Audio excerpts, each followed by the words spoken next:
All right, hello, ladies and gentlemen. This is again a continuation of some of the facts and evidence that supports coming from facts concerning the Justice League movie.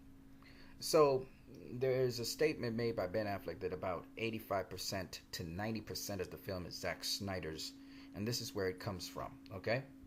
So, let's listen. Brandon, comicbook.com. My question is just with having worked with both Zack Snyder and Joss Whedon, I was just wondering if you could talk a little bit about what the set was like, some of the differences, and how they kind of maintained the atmosphere on set and all that kind of stuff, and how they operated with you guys. Well, I got to address that. I mean, the movie is, Zach's DNA. Cast the movie, designed the movie. There's something that people, I think, don't understand who don't actually work on movies, which is how much of the work is done in prep. How much, the casting, the sets get built, the story is written, the ship is, in essence, sailing. Like I found as a director, you could maybe change 10%, 15% or something kind of on the day. So you really had Zach's, ship set sail for us, and we were fortunate that when Zach was not able to continue, we got really lucky in that we got a guy who's very accomplished in his own right, and particularly in this genre, and he kind of sprinkled some of his fairy dust on our movie and finished it. And I don't think there's any way to go back, like, to me, and I look at this scene and go, that's a Joss scene, that's a Zach scene, it was more, they were both working together toward a common goal. Debbie would know better than I would, certainly, but I got the sense that Joss was working from what he had discussed with Zach before he stepped in. Good. So, this is what Ben Affleck said. Now, people say, well, Ben Affleck's not a credible one, and blah, blah, blah, blah, blah. Listen, man, the guy is credible, okay? So far, whatever he says, he is held by it. Now, people say, well, he's not the Batman, he's going to be the Batman. No, he's still the Batman for the Batman movie, okay? Anyway, back to this. The point is, where we got the 85%, 90% from is from Ben Affleck's comments. Charles Ropen also says it in another place, but that's another story for another day. But that's where Ben's comments come in, okay? So this is where I based my figures from. I didn't pull it out of my ass, okay, people? All right, let's move on. Now, some people are saying, oh, this is the promotional stuff. They're supposed to say that. No, that's when you say what you have to say. That's when you say the truth. By the way, this is just a subtle little thing. You see Ezra Miller leaving his flash cap on top here. Ezra Miller does all kinds of weird things, really clever little things he does, and people don't really pay much attention to, but you can see he's put this flash cap on top of Justice League. And again, Ezra is fanboying out about the Justice League all the time, okay? He's like Zack Snyder. He throws all these little hints at you, but you're not really paying attention. Like, you guys need to really pay attention to how Ezra Miller's dressed right now, okay? He's wearing boots. He's wearing this getup here, and he also has a Batman t-shirt on. That should tell you he's got a Batman t-shirt on with a Flash helmet cap, and you're thinking, what is that really saying? It's saying that the Flash is a big fan of Batman. He's always been a big fan of Batman, okay? Anyway, I know you guys don't quite get it, but it's okay. And everything Ezra is doing is telling a story. There are people who are very subtle with what they do. And Ezra is one of those guys. Anyway, that's a whole other story for another day. So yeah, that's what Ben Affleck said. That's where we get our facts from, okay? Anybody else saying, oh, we're 75% Joss Whedon. No, the film was reshot from beginning to end. Oh, there was a lot of reshoots. Joss Whedon was all over that film. No. The only thing that you can say, you can give credit to Joss Whedon for is what was left out of the film and what was kept in. He had to do the post-production work. Also, he did we can tell that Joss Whedon had some work with the CG. He told the CG team what to do X, Y, and Z in certain places. They were heading in that direction, but Joss Whedon kind of pushed it a little bit further, okay? And I will talk about that in more detail later and the evidence I have for that, because I'm not shooting the breeze, folks. I don't talk out of my ass like some of you do. Let's go on. And for you guys up here, obviously, they've all kind of said how long of a process it was, and then having two directors working on the film. Can you talk about that a little bit? Just making sure that the vision that you guys had from the beginning, that you wanted as fans and for us as fans to see, finally came together.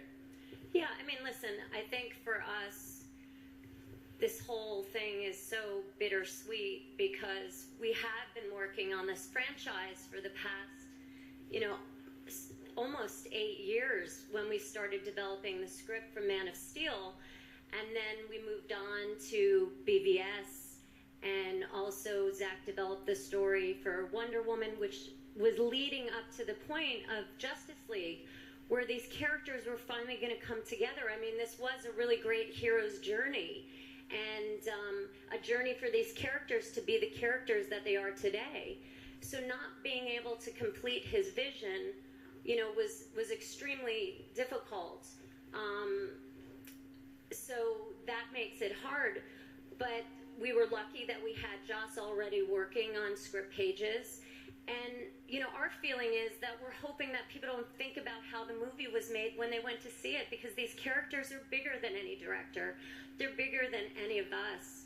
And we love and adore these characters, and we love and adore all these people here. So. Okay. I love what Deborah said, because Deborah, she's very gracious, by the way. But Deborah does not acknowledge the disappointment that they couldn't finish the film. And notice she's so very sensible in how she says it. She does not mention Autumn's name. She does not mention their personal business. But she's very careful how she puts together the information. And so she's saying there's a disappointment. She speaks about Zach's vision not being able to complete his vision, meaning not being able to complete the project. Not that it's an incomplete vision of Zack Snyder. They were happy that Joss was working on script pages. That's why he got script credit. And I wanted to just say a couple other things. It seems as though Joss Whedon did some rewrites to certain places, not necessarily rewrites all the way through the film, on Chris Terrio stuff to get. It seems as though, I don't know how much Joss was working with Zach from the very beginning. I don't know.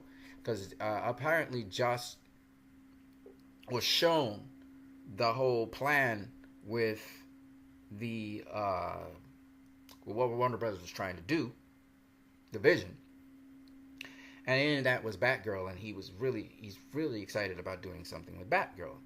So that's where he wanted to direct Batgirl. That's how that kind of came off. But he was really in the process, as Charles Roven said, of doing the photo shoots and, not photo shoots, but the rewrites for certain reshoots, shall I say. And so Whedon was brought on board. It seems, apparently, so you guys can kind of understand a little bit better, Whedon seems to have done some culturing of Chris Terrio's script. I don't know how early he was doing this, but Deborah Snyder hints at rewrites. So it seems as though Whedon was doing rewrites with Zach. I don't know if this was from day one. I don't know when this was. That's why he's credited with rewrites along with Chris Terrio, because he seemed to have done a good bunch of rewrites. If you look at the characters and how they interact with one another from the get-go in this film, which is, we're talking about as early as when we saw the Bruce Wayne, Ezra Miller stuff, and Commissioner Gordon with the League taking off and Ezra being there. That's the early shoots, very, very early shoots, which the press got privy to. And those were all Zack Snyder, right? We would say. But how much of Whedon was in that? We don't know. I really can't answer you. Or if there was Whedon in that at all. So I don't know when Whedon was brought in on the project. But the dynamics between the characters is a lot different to BVS's dynamics between even how Diana interacted with Bruce. While intriguing, I love how she interacted with him the first time they met each other. And then the second time, it was kind of very stoic.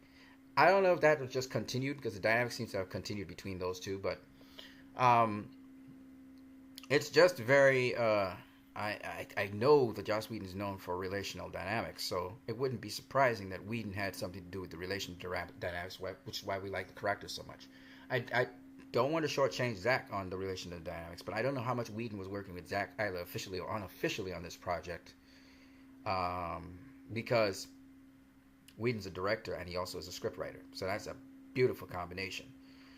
So I think they were proud with the product they got in this interview here. And this is what they were spouting. You can tell because you can see Henry Cavill's face is smiling. You can see Ray Fisher's face is smiling.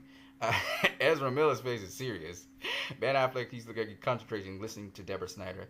Gal's happy, and you can see Jason Momoa, he's just all glad and he's in glee. I'm just showing you guys the different expressions on people's faces. So I'm just saying. Alright? Now, obviously Deborah, she has to deal with Zach and all the other things that are going on. But I pretty much think that while I think Zach was under a lot of pressure to get things done in the workplace, I think his major thing is still his daughter's death. I don't know how. I mean, I don't even know how you could work through that. I don't think anybody could work through that. I think you have to take time out and just kind of catch yourself. You know what I mean?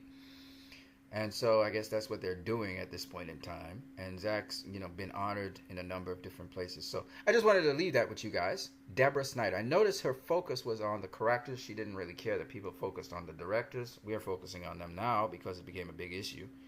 And still people don't really know which scenes are Josh's and which are Zach's. Because they didn't really do complete scenes. They never did really complete separate scenes. We can just kind of fill in little spots in between where Zach was doing things. So they really worked well together, in my opinion, for two different directors with two different ways of directing to come together in a similar ideology. But that's my thoughts. But the facts of the matter is Deborah Snyder was emphasizing on the fact that these characters had come a long way. And the whole plan of DC, which is what this DC logo is, the plan of DC was to get these characters to a form that you recognize and see. At the end of the movie, we're seeing Cyborg in a form that you recognize and see, and he behaves more like the Cyborg you know and recognize. The Batman is behaving like Batman. Wonder Woman is behaving like Wonder Woman. She's showing herself to the world and all of that. Superman's like the Superman you know. Aquaman's going back home, and he's actually starting to receive Atlantis. He's not the king yet, but he is, acceptable to where he comes from now. The Flash, he's finally in forensic science now, and he's working in a police lab. So you see the characters, the newer ones, gravitating towards the form that you recognize and know. There's still ways to go with Aquaman. There's ways to go with Flash. Cyborg's on his way. All right?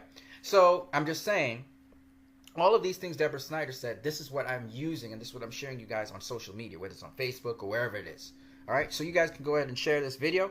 Finally, I want to hear, let's hear what Charles Roven said, because some people think that Charles Roven's just a suit. Nope, he's not just a suit. This guy, you'll hear. So let him speak for himself. How about for you, Charles? Chuck? Well, I mean, I can't really say it any better than Debbie or Ben, Of course, it's been just a great privilege and fun to work with Zach and Debbie and all of the actors in the various films, starting with Henry, with Man of Steel, and then, Ben with Batman versus Superman and Henry, and then Gal and Wonder Woman, and then the whole team together right now. It's been,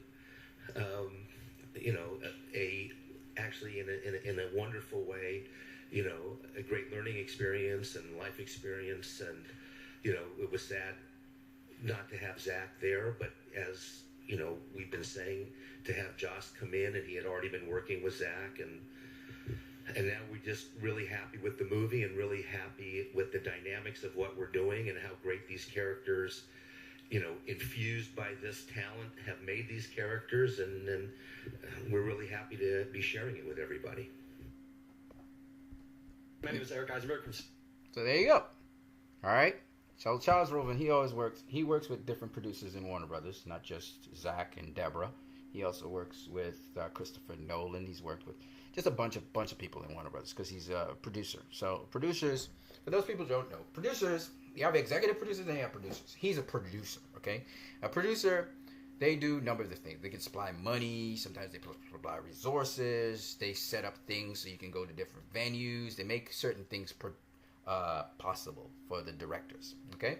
So that he's one of several producers, but he is the face of the producers. Charles Roven's been that face for directors of movies, and he's a producer for a number of different movies in Warner Brothers, not just comic book movies. So anyway, Charles Roven, he deals with a number of different directors, and he helps and he facilitates where he can. That's what he does. So Charles Roven, he's intimately connected with Deborah and Zach and Whedon and all these guys when they jumped on board to do different things. Now, the reason why Whedon is not up here, and he even got script credit, even though he did finish the reshoots for Zach, basically, all right, so people say that was extensive reshoots and blah, blah, blah, blah, blah, blah. Listen.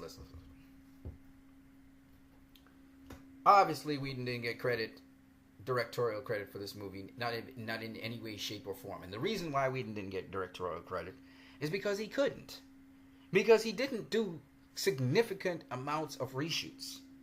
As everybody was saying, I said massive amounts of reshoots. Massive amounts. No, there was no massive amounts of reshoots. That's the first point. And you just have to look at the movie and you'll see. The second point is, Whedon was, he's like this guy to finish the movie. He just happens to be a director, so he can do the directorial parts to get the movie done. But the thing that Whedon was known for in this movie was his script writing. He was able to rewrite some of the script. Not tremendous script rewriting, not like that, okay? He rewrote certain parts of the movie, obviously. We know that. And he also directed certain parts of the movie so that the actors reinterpreted the same script but in slightly, subtly different ways. So that's basically all Whedon did in terms of directing and scriptwriting.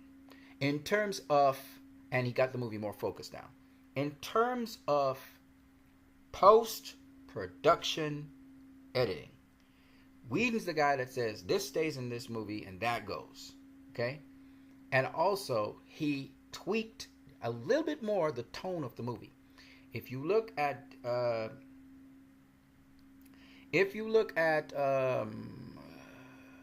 sneak peek, Comic-Con sneak peek, that's where Zach and the team had the movie, the Comic-Con sneak peek. Whedon did tweak the colors, the color palette a bit, and they added in some CG that I don't think would have been there. Like how it would have been there, but I don't think the CG. There would have been much more molten lava, I think. My opinion. I don't know if I'm right. This is supposition. Separated from facts. I am guessing here. That Zach would have had it a bit darker. And a little bit more, looking more like if it's out of a horror movie. Okay? I also think the action scenes at the end of the movie, because of the color palette and because they were trying to get a lighter feel, but yet still get it still with the gravitas, I think they lost. Again, this is my opinion. It's not based on fact. Separating facts from opinion, okay, folks? This is my opinion here. I believe that because of that, the color palette, though they were trying to go for red flaming hell, but it still didn't quite meet the grade as what Zach was doing with that rich blood-like looking hellish sky. Okay? So I believe that at the end of the movie especially, that they tweaked, I think they didn't quite get it. And I think even the fight with Steppenwolf, though, that most of the fight with Steppenwolf is Zach stuff, I think they didn't quite get it quite like what they wanted to get it, but they pretty much had most of it, but it's still not quite there, okay? The thing that makes this movie a little bit different is not the visuals. It's not that Zach directed most of the movie. It is the music. Music affects how people see the movie. And I think the music by Danny Elfman is what sometimes has people thinking this movie was campy or something like that because it sounded typical superhero-ish. But you have to pay attention to what Danny Elfman was doing. Is it as great as Junkie XL and Hans Zimmer's stuff? No. But to the credit of Zack Snyder and Whedon and all of them, I think that this flows rather smoothly. And it starts off heavily as a Zack Snyder film. It starts off with Whedon, and then it starts off heavily as a Zack Snyder film. It moves, I think 2/3 of the film feel exactly like a Zack Snyder film, but condensed. And then it goes into a sort of a transition where you can feel some of Whedon's influence in the last third. Even though most of the footage is Zack Snyder's footage, it still feels Whedon-y to some degree. But then again, Zach was going for that Whedon-y field, according to Ezra Miller, especially with his character, with the Flash. So it's not, again, I can't really tell you if it was Zach emulating Whedon or Whedon emulating Zach at certain points. It's just what it is. You can't really tell. And that's what Ben Affleck was saying. All right? So this is where all my evidence came from. This is some of it. I'm going to give you guys some more. But again, I got to spank some people. Got to spank some people. Y'all being naughty. All right? You DCEU fans been naughty, been spreading rumors, spreading lies about this movie. You know, how much has been cut out of the movie and stuff. No. Don't do that. This movie is going to have a runtime of 2 hours to 2 hours plus. It was going to have it. So don't tell me about what was cut out of the movie. Don't tell me about it. All right? And I have facts to back up that most of what was in the trailers is in the movie. There is certain things in the trailers that were not in the movie, but alternative versions of them were in the movie, or stills of them were in the movie. So I don't know what you guys are talking about. All right? And yes, there was less background on certain characters in the movie that we were looking forward to seeing. That's okay. The story of the movie was the story of the movie anyway. So it doesn't really... It would have been nice to have it, but it wasn't necessary. All right? And that's the truth of the matter. Because I tell you guys the truth. You guys have a great one.